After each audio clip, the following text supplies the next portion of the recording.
right, we have a phenomenal guest today.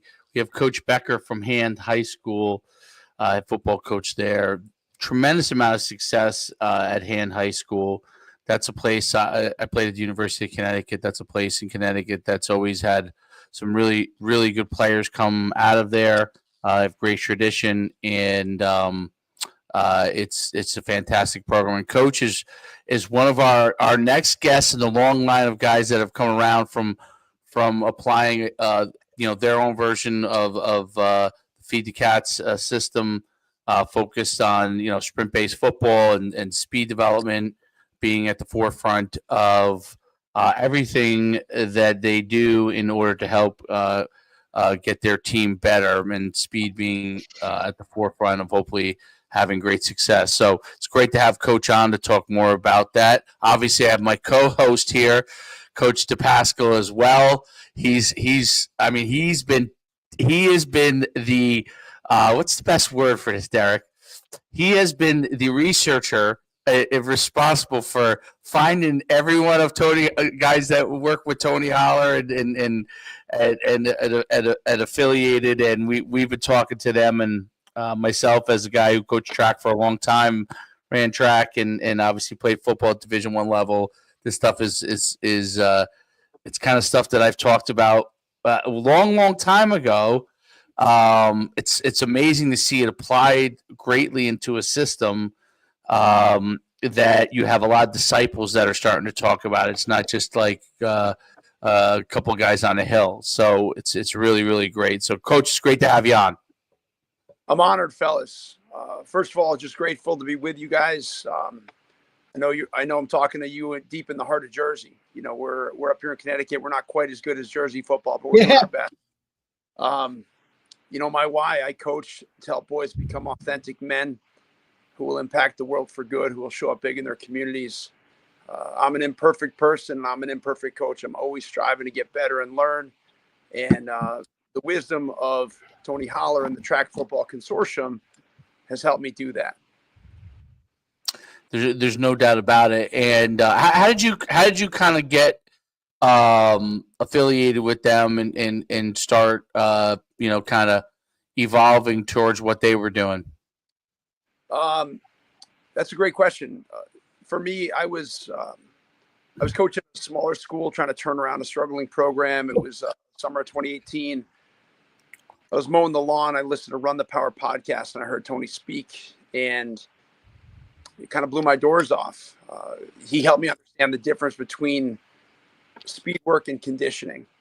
In the most simple terms, that's the main realization I had, was that speed was a skill I could train and was completely separate from the shape a kid needs to be in to play football. So I've coached this is year 25. I believe that coaching is men's work. I believe that football is an opportunity for boys to initiate safely into their warrior archetype. It is a rite of passage. I'm blessed every day. You mentioned Hand High School, Madison, Connecticut. We're super blessed. We have one of the best programs in the Northeast. We have a national blue ribbon high school. We've won 75% of our games over 55 years, and including 14 state championships. So I'm so blessed to lead that flock. What was it about the programs when you were listening on that Run the Power podcast? Was it a podcast or was it a clinic? When you were listening to it, what was it about what he talked about that really resonated with you? And this was, you said this was 2018. So also, what were you doing beforehand that you thought you really needed to change? So before that, I was doing stuff that Coach Holler would say makes you slow. My focus was solely on conditioning. I did not separate out speed work from conditioning. Coach Holler helped me understand that they're two distinct things. You're training two completely different energy systems. So essentially, our goal with our team is to build the fastest, toughest football team possible. To do that, we run fast, we lift heavy, we jump high, we jump far. Those are all metrics that we track constantly. Coach Holler helped me recognize that speed is the most important attribute on any athletic field. Simply put, being faster makes you better. No matter the sport, no matter the position, being faster makes you better. Speed on a football field creates space, the ability to close space or open space, creates time. If you're a linebacker and you're faster, you have a millisecond further to read a play before you have to react. So faster is space in a game of inches. If I can increase my player max velocity, then I'm also increasing their submax velocity. So 2 miles per hour in the first quarter is 2 miles per hour in the fourth quarter. So big principles that Tony helped me understand. Number one, you got to run fast to get fast. You got to sprint to get fast. And that is in a fresh state 2 to 3 times a week with a full recovery. He says sprint as fast as possible, as often as possible, staying as fresh as possible. 4 to 6 seconds is true speed work with a full recovery. You know, I grew up with no walking on a football field. Speed work, they got to walk back. Speed work, they got to recover, because your goal is the highest output possible. It's not conditioning. If you do that consistently, speed will improve over time. Tony always says speed grows like a tree, grows slowly. So we record, rank, and publish, and we see, I have 6 years now, the data showing a kid's speed improve through consistent application of these principles. I'll tell you a funny quick story, a couple quick stories that I think you'll find interesting. Probably about, I think it was about, now it's almost 13 years, like 12 and a half years ago. I coached the team that went to the state championship, but on the way there, we were a team that had never had a great program. We built it up. We went to state championship. We had like a great run there. But one of the most interesting things was we played a team that was heavily favored over us in the semifinals, and we blew their doors off. But I knew we were going to blow their doors off when they came. The first play of the game, they were a big physical athletic team. They had a quarterback that went and played receiver at Pittsburgh, big time Division I athlete, and he ran option. The first drive of the game, took it 60 yards for a touchdown. They were up 7-0. And but I knew we were going to win the game, because you know what they did every single play with their quarterback? The quarterback ran to the sidelines to get the play. He jogged to the sideline, got the play, ran back. He ran so many half-speed jogs on his way to get the play back and in that I knew there was no way over the course of the game that he was their main ball carrier too, that he was going to be able to do that. I mean, the kid would have been Superman, you know, and he was obviously a specimen in the fact that he was going to play Division I receiver, you know, at Pittsburgh. So I knew we were going to win that game because we ran no huddle offense, and once the play ended, everybody just got in line in their set and waited for the play, you know, and then we went, and the kid was playing offense and defense. There's no way he could make. So the best player just got worn down, and we were up big at halftime, and he was just worn out. And actually, after halftime, believe it or not, they had a resurgence because that kid had 20 minutes to recover. And they actually, you know what I mean? And then he could play a little bit, but then he got, you know, worn out again. But it's interesting because a lot of these things that you think about as a coach, of things you see other people do and things you've done yourself, you're like, oh my goodness, like this is not a good idea. Like this really, and Tony really opened my eyes up to like things that you had done that were correct, like things that you've done in the past. You're like, oh wow, I was really doing something like that. I'll tell a story a little bit later about, and Derek knows this guy Anthony Pomo, but I'll tell a story about him.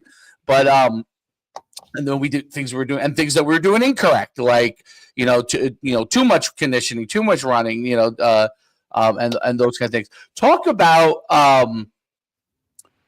as you started to implement it, like what were like some of the aha things for you, like those moments where you're like, oh, okay, yeah, like I get it now.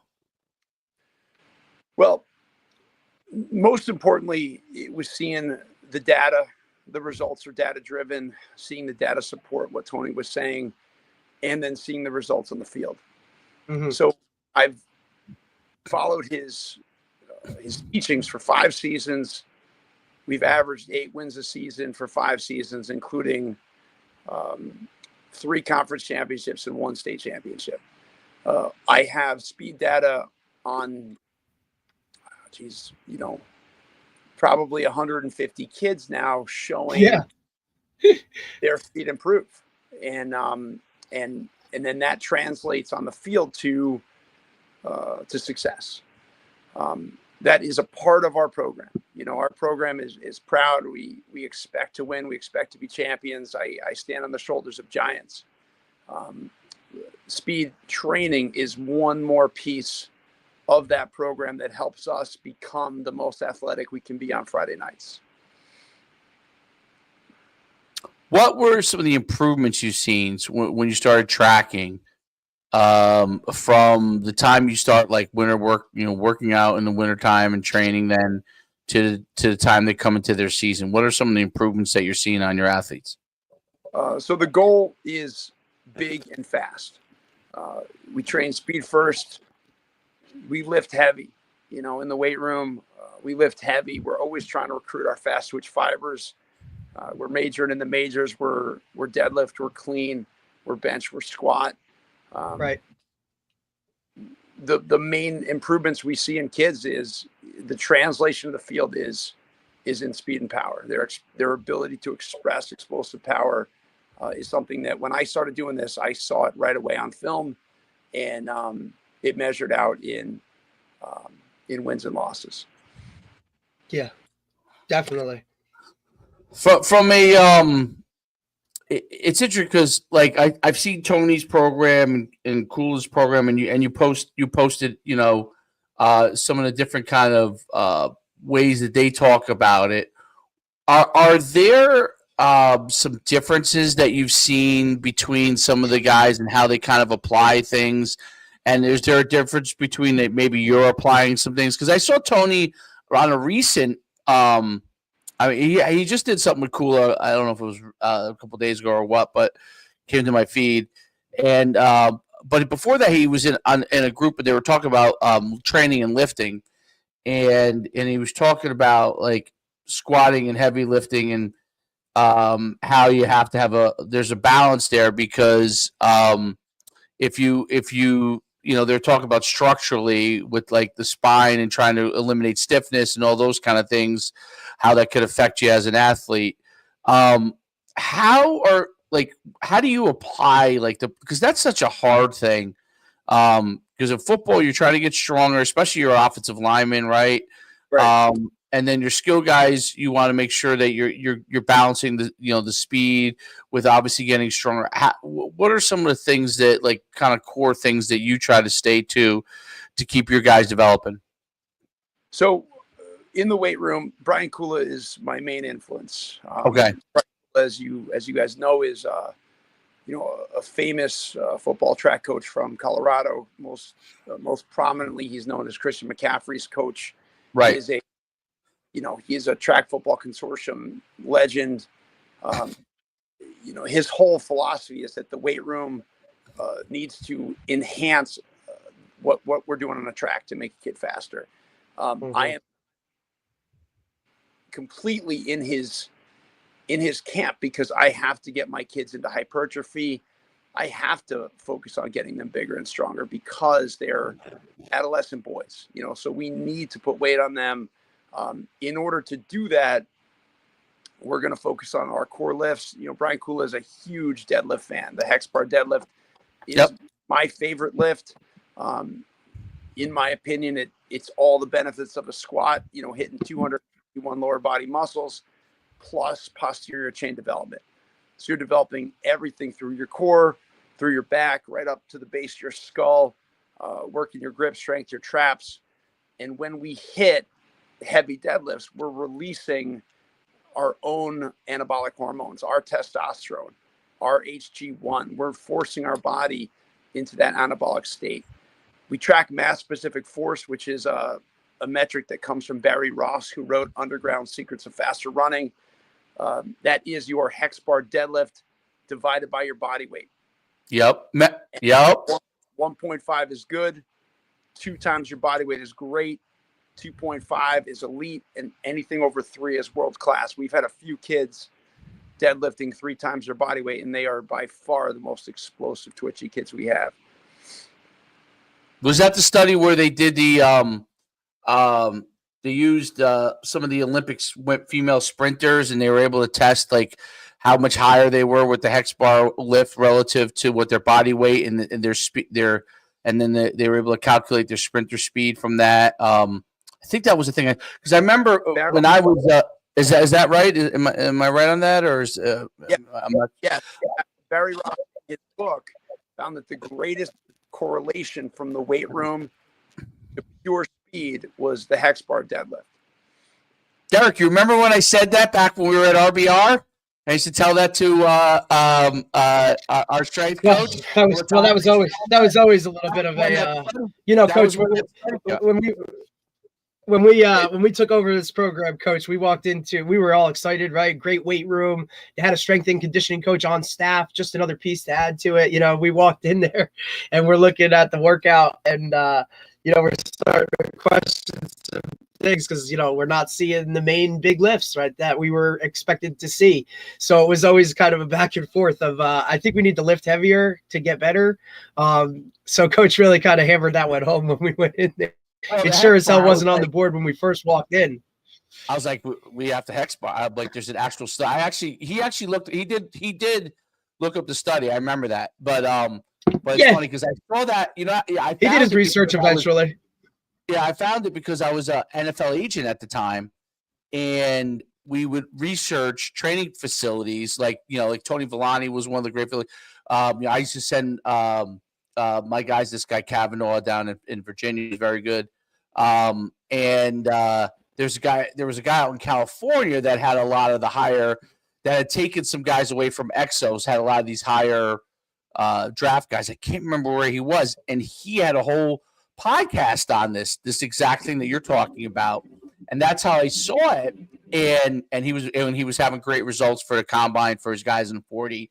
And then I was like, this is something that makes a lot of sense. So, and it started seeing it like on the guys that we had that were the fastest guys, and that were also now doing the hex bar lift. When we eventually did implement it, like the guy with Chamberlain was one of the guys, Derek, who was really did a lot of weight on his hex bar lift, and he was buck 90 by far one of our best athletes. Yep, he was our most explosive athlete, and ended up being our best player. So that's really interesting, really, really interesting. I think, Coach, Dave, let me just add, I want to just say what that, Coach. I think that's really what kind of can start to, because look, every time we talk to guys that have implemented this system and whatnot, and because the majority of just football at this level in general is so, I don't want to say old school, but everybody does it the way they were coached, right? And some of the stuff that you're now implementing is, to some people, oh, wow, type of like, what are we doing? Because nobody really understands it. I think the one thing that really hammers all of this stuff home is record, rank, publish, right? Yeah. When you're putting out now that data, all of those things that are now on paper, and you can actually see the improvements. And, when you can kind of, it's just like nothing's real until you write it down, right? I tell my players all the time, you can tell me something, buddy, but until I see it on a piece of paper, it's what it is. So I think that's the biggest part of the whole thing, is when you can now have, those naysayers, and then you can say, look, here's the data, right? And then the wins and losses take care of itself. This championship, it comes off of this, right? It's not, something that's out there, Harry Potter, I like to call it. It's not there, right? It's real. I think that's one of the most important things. And every single, guy that has now implemented it has had to go through that a little bit, but always can fall back on, here's the data. Right. Yeah, absolutely. So just to give you a ballpark, our training, we work hard 3 days a week. We love the work. It's a part of our culture. We embrace it. We find joy in it. I'm right there with them. We start on the field. We start with RPR. if RPR is magic, I believe in it. If you don't know what it is, check it out. We do zone 1 as a team. Then we do Tony Holler's atomic warm-up, which is a nice blend of plyometrics. It's a great warm-up. Some formation, some running form drills, promoting high knee, high toe, front side mechanics, all that stuff. Building balance and rigidity. Then, Monday is our linear speed day. We work straight line speed. I time fly 10. I time takeoff. I time 40. I use a free lap. There's no perfect system, but free lap works for us. Is that what you use, free lap, coach? Yeah, we implement, because we started to implement this in our high school program this year, because our indoor and outdoor track coach is actually our freshman football coach. So he's kind of taken this and ran with it. And we use free lap. Yeah, and it's been pretty good. Because I'm always curious as to what type of technology everybody uses, because that record, rank, and publish, you got to get those times and be able to do it. So so free lap, awesome. No doubt. And then Wednesday is our curve sprint day. It's our COD, change of direction day. So we work some shuttles, we work some L drill, we run some curves. Friday we do Scott Leach's Gridiron Warrior program that comes out of University of Rhode Island, which is all about navigating open field space. And then we get in the weight room. We have a great strength and conditioning coach, Mike Marino. We major in the majors. We bench, we squat, we clean, we deadlift.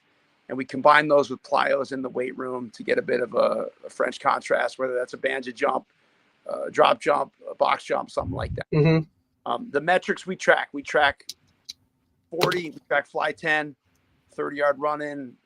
We track first 10 with a 5-yard run in, broad jump, vertical jump.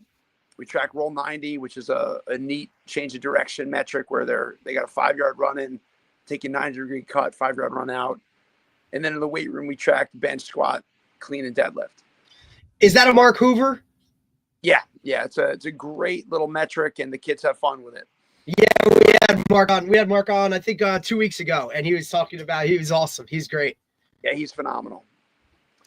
So the drill where you run in and you go back in a different direction. What explain that drill real quick? So the roll 90, coach, is that what you're asking? Roll 90. So set up my free lap cone on the 5-yard line. I put a cone on the 10, and then I set up my other free lap cone 5 yards to the right of the cone. The kids have a 5-yard run in. They have to bend it around the midpoint, the cone, 90-degree cut, and then they run out of the drill. And so it's like the NFL drill, like what they have the time for, kind of similar, but with a roll in. Exactly. Yeah. Okay. It's just measuring a change of direction, a 90-degree cut, and it's a fun drill. The kids, kids like it. They want to beat their best number. They want to beat each other, and it's fun. Well, I think that's part of the record rank thing too, right? I mean, that creates competition in itself. I mean, nobody wants to see their name at the bottom of a list. Doesn't matter. It doesn't matter what we're doing, and that's a sign of a culture within a program that maybe at the beginning you have to kind of, build that and get that going a little bit where, now guys, look, like it doesn't matter what, like we're going to time stuff and we're going to post it so everybody sees it. And that I think adds a healthy level of competition to these guys that, everything kind of matters, right? Everything we're doing. And we're incredibly blessed. At Hand High School, we have a program where kids want to be elite. They want to become the best. They make the choice to become the best version of themselves. And that goes right back to Larry Ciotti, who started our program in 1970. And that's my most important job, is upholding that culture, keeping that flame burning. No doubt about it. I was thinking, Derek, and this is interesting. So when kind of in North Jersey, when the whole speed revolution happened with all, DeFranco, when I was running, obviously Parisi was the first, right? And then when I started running the combines around the country, we were timing everybody, and we had built that up, and we were running like 100+ events, 20,000 kids. What was interesting was everybody was into getting the times, and there was like kind of like a lot of training facilities that started to crop up. But what happened was obviously there weren't enough educated people in developing speed, because then the backlash on the times and stuff, where people didn't want to be timed anymore because they didn't know how to train they didn't know how to train. So it was kind of well, as anything would, it was weeding out obviously the best guys versus the rest. But what was interesting was there was backlash from trainers because of what you guys apply now at Feed the Cats, which is so good because you record, rank, and publish, and it's accurate. You know exactly what your guys are running and what their times are and what their jumps are. And when we kind of started doing that, there's the skyrocket and the kind of fall. The trainers were telling them times because they were trying to get them to re-up their training with them, but it wasn't accurate, right? So it wasn't accurate, right? So I think that's what's so great about what you guys are doing, and emphasizing it. Really, the emphasis is really the key part. The record, rank, publish is that the accuracy of what your time is, and this is where free lap and those things are important. The accuracy of what your time is so critical to see what your development is, so you know exactly where you are, okay, and not upset about what your time is, but you know what your time actually is, so you know how to develop it over time. And I think that's a mindset that you guys are all shifting in the athletes one by one is really, really important, is the development side of it's not where you're at right now, being scared of the clock, right? People were scared of the clock. Absolutely. Literally scared of the clock. I remember it, it was a thing. People were scared of the clock. What you're teaching them is not to fear the clock, is to understand where you are to help you get to where you want to get to, right? And talk about that part, because linemen, for example, right? They're probably the ones who fear the clock the most, right? Yeah. Well, the message is always to be your best, to be better than you were yesterday. You're only competing. Right. So our data is in-house data. Our free lab system is what we use. Other timing systems certainly, maybe have some discrepancies. You can find no shortage of online arguments about what timing system is best and what. Oh, of course. So what we do is we time and create in-house data that we use to help our kids progress forward as athletes. I'm always super clear with exactly how we time things. Right. So coaches know what they're getting. But every coach, when you go to a showcase, is going to, every school is going to time kids with their own metrics. Absolutely. Some are still hand timing. You go to. Oh, hell yeah. Absolutely, coach. I mean, look, you go to a college camp, right? Not to cut you off, coach, but you go to a college camp where, these guys, they're still out there with the, the finger on the trigger, man. Hey, watch. And it's like, guys, this is the, these systems that are now developing. It's why, like I said, I always ask guys, what they use and what works best for everybody, and that free lap thing, we can use it across the board. Use it for football. We can use it for indoor track. Any of the sports that you need to time something for, hey, here you go. It's interesting though to see how guys use different systems and whatnot. GPS ones, the Titan, the Catapult, those most accurate snapshots. My free lap gives you a fly 10. As I understand, the Titan, the Catapult, it's more, it's like a 5 yard. So you get it'll hit a higher number. Right. Yeah, the Titan is really starting to come up, I think, and obviously, endorsing Tony's sprint-based football podcast, they're getting a lot more metrics when it comes to actual football, stuff like that. But Catapult was the first one to come out with it, and it kind of just goes from there in terms of, what everybody could use, what everybody could afford, but I think that is so pivotal for guys to figure out that way to get the most accurate time possible so that these guys are getting really the best data they possibly can, And those are the metrics that coaches speak. So I'm a huge into recruiting. It's a huge part of my job. If I can give coaches tangible electronic metrics, right, that will paint a clearer picture of any prospect. Right. Right. Because look, I went to this trainer and he timed my 40 and I ran a 4.4. It's like, great. Then I get you on the watch and it's a 4.7. It's like, what are we doing, fellas? You know what I mean? So to get that across the board, college coaches are going to look for that. How did you time this 40? What did you use? What did you do? It's all a part of the bigger picture. Yeah. We were just at Yale for a coach's clinic. Yale is an amazing program in the Northeast. I'm sure you guys are familiar.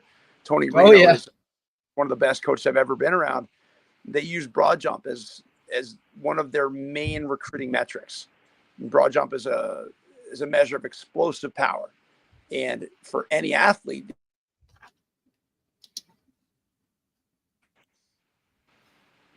So I want to touch on conditioning because that's a big thing. You know, one of the volatile pieces of the whole feed the cats philosophy is what about conditioning? Big picture. Conditioning should look like football. You know, we're running off of the ATP energy system. That is adenosine triphosphate. That is the chemical that our bodies use to fuel explosive motions under 10 seconds. So football plays are 4 to 6 seconds, bursts of max effort. That is a result of the ATP energy system. So I believe that any conditioning that we should do or that we do must look like the game of football. And I discovered something a few years ago. It came to us from William and Mary into the Track Football Consortium. Before that, it came from rugby, I believe South Africa or maybe New Zealand. And I know it is the tribe test. Tribe test is every player's on the goal line. I'm standing on the 20. My whistle blows. My clock starts. I got 6 seconds on the clock. The kids are sprinting to the 20. They're touching it. They're sprinting back to the goal line. My second whistle happens at 6 seconds. That simulates a football play. After that second whistle, they are between plays. They are recovering. Their hands are on their hips. They're walking back to the line. They're high-fiving each other. They're getting ready for the next play. 30-second rest, just like in a football play. Next whistle blows. 6 seconds to the 20 and back. And we do that 6, 8, 12 times to simulate a drive. I believe that is the best conditioning I can give my guys short of a well-run football practice. For 20 years, I've been influenced by Tony Franklin, who says that a well-run football practice where you're repping 3 plays a minute will condition your guys to the demands of the football game. I heard you say that on Tony's podcast, Coach, the 3 plays a minute. I told Dave last week, I told him that of those things. It's so funny because back when we were at, a previous school, Dave's practices are always up tempo, always on the move, always on the go, right? Everything we're doing, when it comes to our plays and whatnot, in terms of how many can we get in a certain time frame. That was kind of always a method of how we kind of did things. So, and I think that's one of the most underrated things that coaches, or maybe word it a different way, where coaches just overlook what you have to do per play, right? Maximum effort for 6 to 7 seconds, the average time of a football play, with a 30-second break. And then you go back and do it again. So what you're doing in between that, you're resting, you're recovering, right? You're not jogging to the sideline to get a play, right? Receivers flip-flopping sides to kind of get into a different formation. All of those things now need to be taken into account so that your guys are now full go, ready to go next play. And I think that the best way to do that is you have to mimic it in practice, which is extremely difficult, right? Coaches struggle with that all the time, but you have to pay attention to it. Right. And that's being efficient. That's being on the clock. That's being well-structured, well-planned out. And I believe that if you're practicing at that pace, your kids are going to be ready for the demands of the game. Damn right. Absolutely. And the last thing we do for conditioning, Tony Holler talks about his 23-second drill, which is a track drill that they do. Basically, the kids are on their behind. The 4 milers. Yeah. We do once a week during the summer. We do what he calls a come to Jesus workout. It is old school. We run something called man make. I run it with them. That is 1000s, 880s, 660s, 440s, 220s. Lombardi called them Green Bays. We do that together, and we do that so we know that we can. It's a practicing adversity. Again, Tony Reno from Yale says we do hard things so we can do hard things.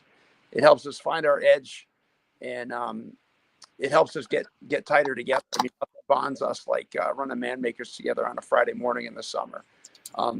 You always got to be smart with stuff like that. There's plenty of example coaches, myself included, over the years, doing stuff and not being safe. The best ability for any kid is availability. So safety always number one when you're training kids.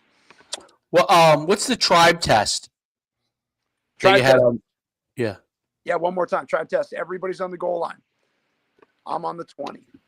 Whistle blows. My clock starts. Kids are sprinting to the 20. They touch it. They run back to the goal line. My second whistle happens at 6 seconds. Right. All right. Our fastest kids will get all the way there and back.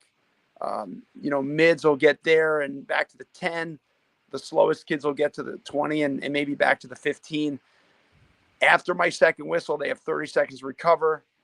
Just like a football play, they get back on the line. I give them a 5-second countdown. Whistle blows, second rep, 6-second sprint to the 20 and back, and repeat that sequence. Does that make sense? Is that clear? Yep. Yeah, absolutely. So It's look when I was my freshman year going into Sacred Heart, right? Our conditioning test was 110s, right? We had to do 110s for time. And it was the same type of, we've all done it, whether it was a 300 shuttle, whether it was 110s, and look, skills got to be this time, mids this time, bigs this time. And it was, 110. Okay. Clock. Now you have 45 seconds before you're ripping your next one, right? So the faster you got there, the more recovery time you had. I mean, unbelievable. Like, talk about a welcome to college football moment for me, myself, who was, look, I trained all summer. I worked all summer. I practiced the 110s, and it was still that. I mean, guys were just the things that we've done in the past, like, and you kind of look back at it, you're like, wow, I really did that. I mean, it's crazy. I've done them both as a player and as a coach.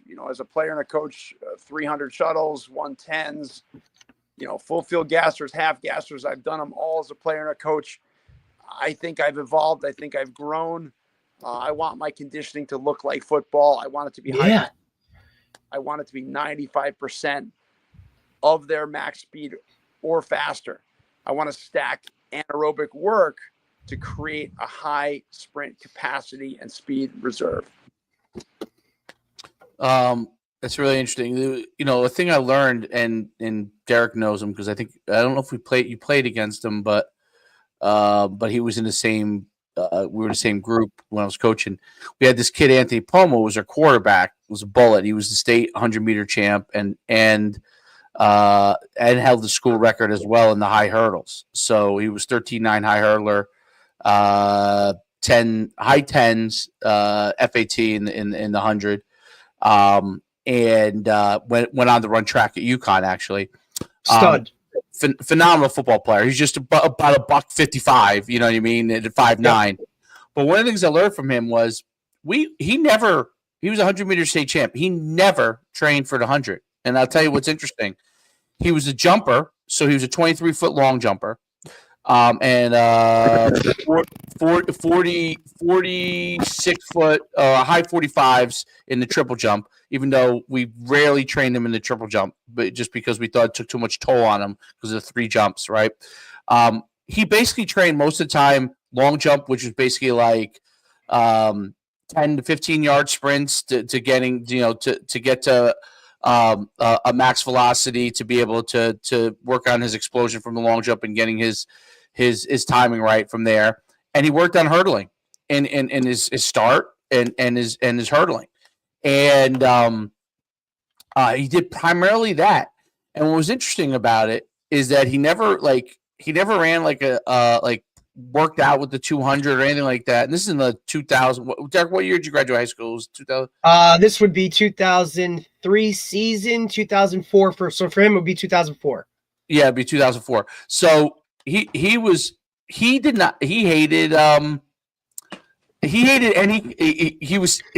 that kind of capacity, so we never trained him that way, right? And he just trained speed. When we had to go run the Penn relays, he had never run a 400. He ran 51. Okay, now he was hurting, right? He was hurting, but he ran a 51 400 without ever training for the 400 ever. Meaning he had never trained. I don't think he ever did more than maybe a 120 in any workout ever, right? And was a 22.9 200 guy. Obviously, it doesn't match up to his 100 because he didn't do any of these 23-second workouts or anything because he just did. But what it taught me was, man, a kid that's twitchy like that and has those kind of just keep doubling down on what he does well, and the rest would take care of himself. And he was a dominant football player in high school and could have played in college. He just took a scholarship for track. But it taught me that this doubling down on the speed was the most important thing because he won the 100-meter dash without ever training for the 100. He was the state champion 100-meter dash. What does that tell you? That's amazing. It shows you the global benefits of speed training. It's exactly right because 100%. It applied without ever having to do any other things. So it's really interesting.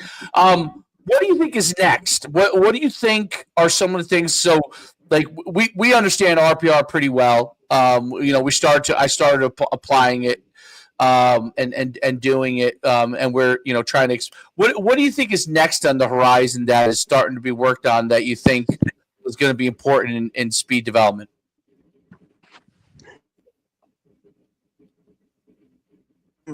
And controlling that volume is a forefront. We played around with Catapult. Every college team now is wearing Titan or Catapult, and they're trying to make sense of the data that provides. You need a whole staff of guys or gals to do that work. Right. But my goal ultimately is finding the sweet spot that prepares my guys enough and gets them ready to be at their best on Friday night. So I think that understanding those metrics from a scientific level and applying them to the practice field that's my next horizon.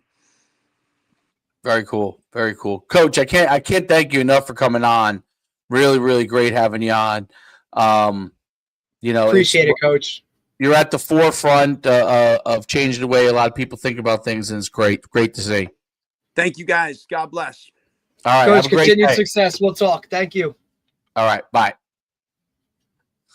All right, good stuff. That's a lot of wins, dude. Yeah, Hand High School's in Connecticut. I believe it's right along the water there. I was just going to ask you, where's it located? Is it by Yale? I think it's Fairfield County. Yeah, I think it's they got a couple bucks there, that town. So, listen, it's the biggest thing to me. They had a great linebacker there. Where was I at a party? I was at a party there. I was actually at a party with Nicole. One of her friends got married or something, and dude. Crazy enough, I was in a conversation with someone. There was a guy that played at UConn. Obviously, he's much younger than me. Somebody's son was a superstar at UConn, or cousin or something, and he was a linebacker, and he went to Hand High School. It was Madison. When he said Madison, I'm pretty sure Madison's near the water or on the water. The free lap cone stuff, right? Like when they're talking about how do you measure this, right? And that's like my biggest, because the biggest gripe, right? Think about it. When we ever get 40 times, the first thing we say, well, how is it timed, right? Because dad's sitting out there with a stopwatch, all this kind of shit, right? Oh, it was laser timed. Oh, it was this. Oh, it was that. The free lap cones, they're great, right? Because the data actually comes. But look, any way you want to split it, for the program, like a high school program, this is really an investment that you have to be in on if you really want to get this types of stuff. You know what I mean? When you're talking, the Titan GPSs or the catapults, like you really got to be on board because you're spending a good amount of coin, from your budget to really kind of go with it. And it better be justified to that AD. Damn right. You know what I'm saying? It's like, no, dude, I need these. But what I think some people get caught up in is not every player needs to wear it. Right? You could do a little bit at a time, right? Yeah. So get a couple here, a couple this year, a couple that year. And if you factor it in, before you know it, you'll have a whole bunch of, stuff that you're kind of doing, which to me, ultimately, I mean, obviously I'm drinking Kool-Aid, big time, but to me, it looks like a hell of a great return on the investment. So these guys are getting legit data. And now when a college coach comes in, right? Hey man, like this is the time. This is their miles per hour. Like, you have that firm data that this guy's not wondering, hey, did, trainer whoever with a stopwatch out there time this, or was it a real legit bona fide time? Well, I think the biggest thing is that for years and years and years and years, football coaches wanted their kids to run track, but football coaches don't really want to listen to what track coaches are saying. I mean, is that the best way to put it? So I think look, we always know, and we talk about it all the time. The football coach is usually, or at least is always the guy with the biggest ego in the building, right? Like the football coach is separate from everybody else. You know what I mean? Like the guys know the name of the football coach. I mean, to me, if you're not in Saddlebrook, like how many guys know who the head track coach is? Right. So it's and I don't mean to downplay track by any means. No, right? But those guys never wanted, even though it was such a benefit if you and your track coach are, those guys, right? But look, there was always a football coach, an assistant football coach who was an assistant track coach, right? There's always one of those guys, right? But does the head coach want to listen to the assistant track coach? Not so much, right? Whereas if we embrace that and all work together with this, like, wow, right? Like because track was never even, pushed on any of us, in those terms. But to see the correlation and how much each of you can benefit from, having football players run track guys do football, and you talk like that's probably one of the biggest, eye-opening things working, with you from the jump was always, hey, track, you know what I mean? Like track times, this time, that time, right? It's why I'm always like, hey, this guy ran this. Is that good? You know what I mean? Or Siraj, who we've had on up at Mount Olive, who does a great job with his program. Hey, Siraj, like, this kid's a freshman. He ran this in the 400 hurdles. Like, oh, damn, dude, that's pretty good. Or I love that the metric, right? The broad jump, talked about that a little bit, how that metric for the explosiveness, it's awesome. Right? Oh, like, yeah. It's such an awesome, because everybody's all 40s and shuttles, and it's like broad jump, dude. Like, boom. One of the things I've seen from doing all the events that I did in all the years of like all that data. Yeah. If you're a skill guy and you're not broad jumping 9.6 or higher, good luck. You're limited. 9 feet is the minimum. Okay. But if we're talking college level, right? We're talking like next level or high level high school. 9.6 guys are all 9.6 broad or higher. Almost all. I mean, I don't, taking away like what is their, I don't know what their GPA is or any of that kind. I'm just talking athletically. Athletically, 9.6 or more, you're a Division I athlete. Okay. No. And then vertical jump. If you're, I would say the sweet spot is guarantee is probably 33 inches. Yep. I would say. So, yep. 30. There are plenty of Division I athletes that are 31 inches, 30 inches in a vertical jump. Like everyone's like, 30 inch vertical. That's a big deal. Yes. No. It is. But look, the slam dunk, vertical, you might not be dunking. The slam dunk is 33 or more. The slam dunk. So I'll give you an example. Like, so when I went to the NFL, like when I did all the workouts, when I was yeah, 4 days and all that stuff. At 200, now, like I had different workouts at different times, but at 234 pounds, at one workout I ran 4.56. Another one I ran 4.70. That's a wide range, right? So, okay, I was 234 pounds. Maybe my training, who knows? Okay, my vertical was 31. Okay, my broad jump was 9.10. All right. And at first they were like 10.10. I'm like, I know. What was your broad jump? 9.10? 9.10 at 234 pounds. So at first the guy was like 10.10. I'm like, I wish, but I know it's not 10.10. Because if it's 10.10, you'd be drafting me in the first round. So I think my longest broad jump was 8.9. Right. And what did you weigh? I was 5'8", probably 177. So think about it. Like I didn't go to the pros, right? Like I only had offers to go in Canada. I never vertical jumped over 20. I was a high 28, low 29. Like I could never jump, dude. You probably didn't train either. You did probably. I mean, back then nobody. Even I didn't really specifically. That was always my lowest measurable, dude. Was a vert. I could never jump. I just really was not. I was a 1 foot jumper. You know what I'm saying? In basketball, I could only like really scrape fingernails on the bottom of the rim. You know, I could dunk, but it wasn't pretty.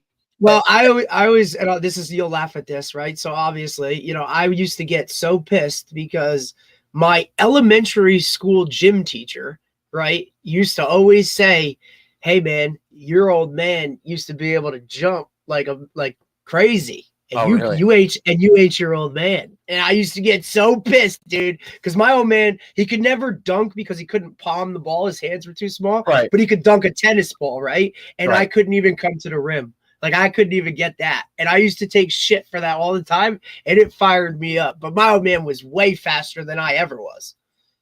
Right. It's an interesting thing because and this was post, right? So at 234 pounds, I feel like in high school, I was probably fat. I was smaller. I was lighter. But I definitely think because I went 21 feet in the long jump.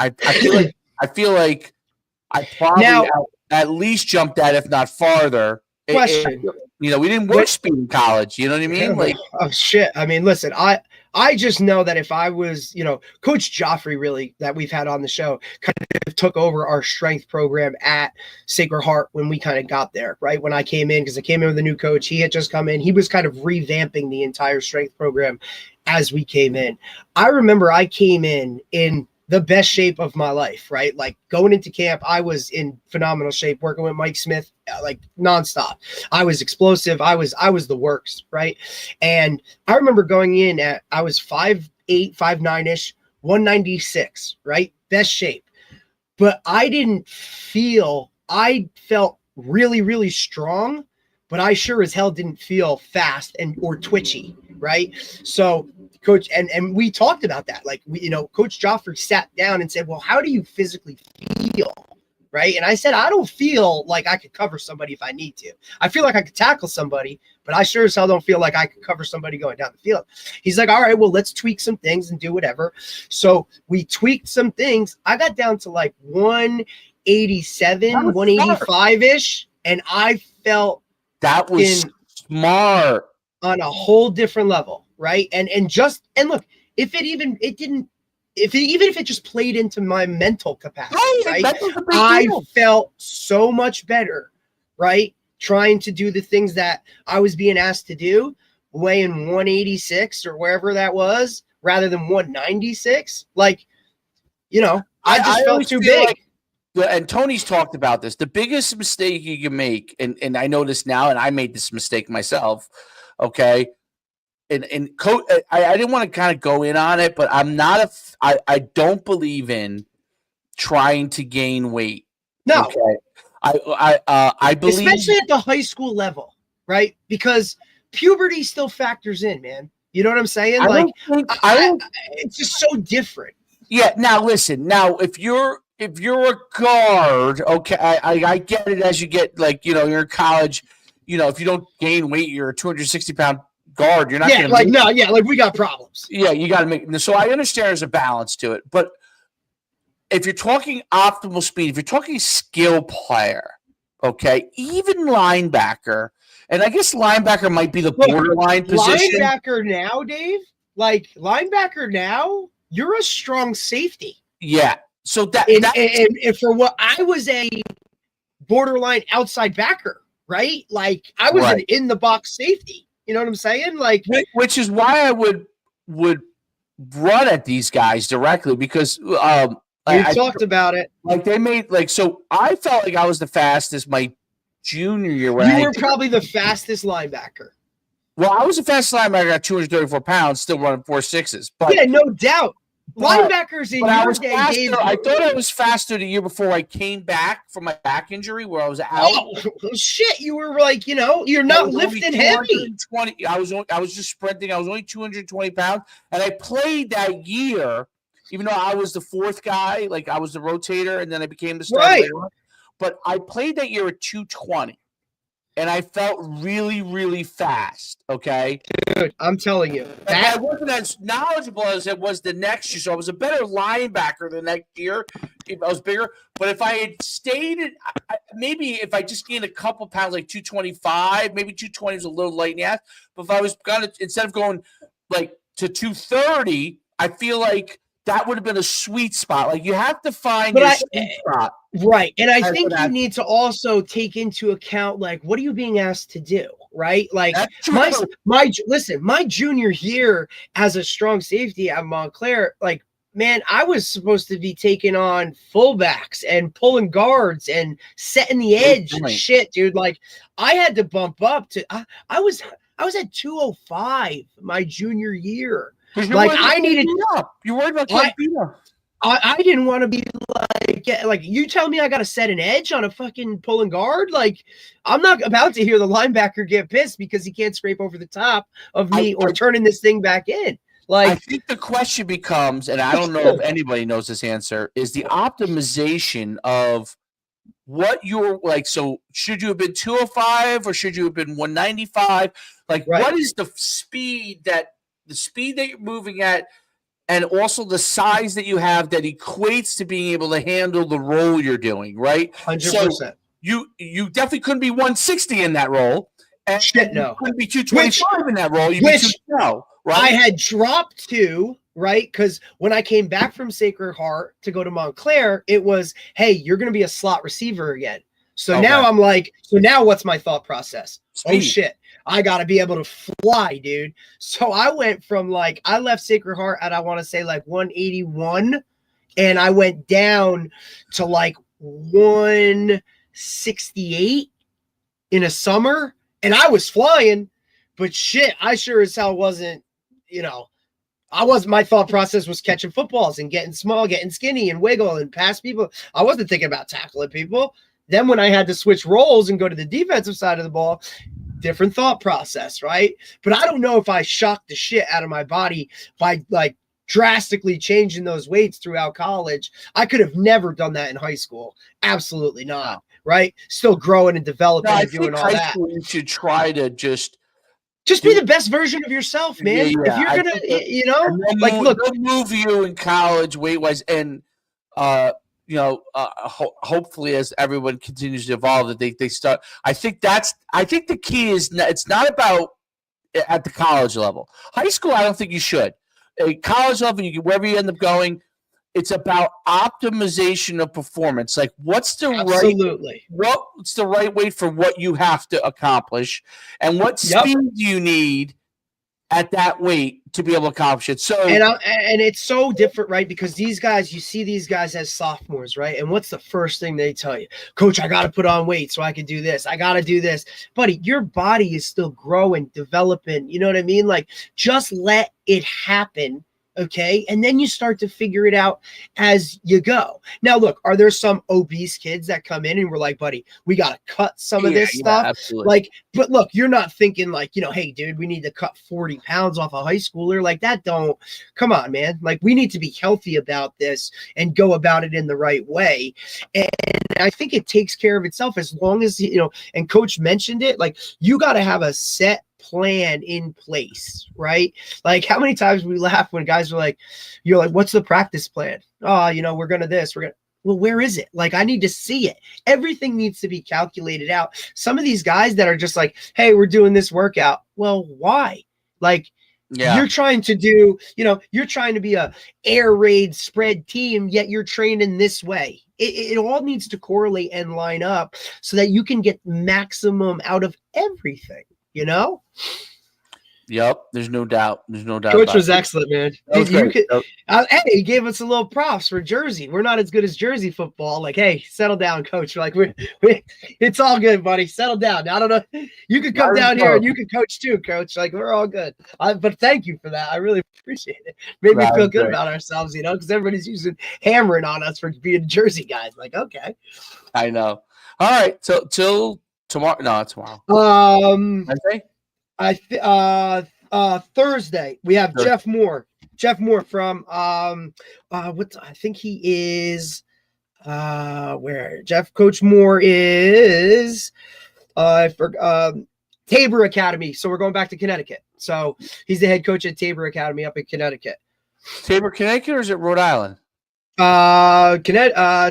It might be, I could have swore it was I'm sorry, Massachusetts. Oh, Massachusetts Tabor. Okay, cool. Tabor Academy, the school by the sea. Independent, co-educational, college preparatory, beautiful day school. and boarding school, buddy. So those Massachusetts school ties.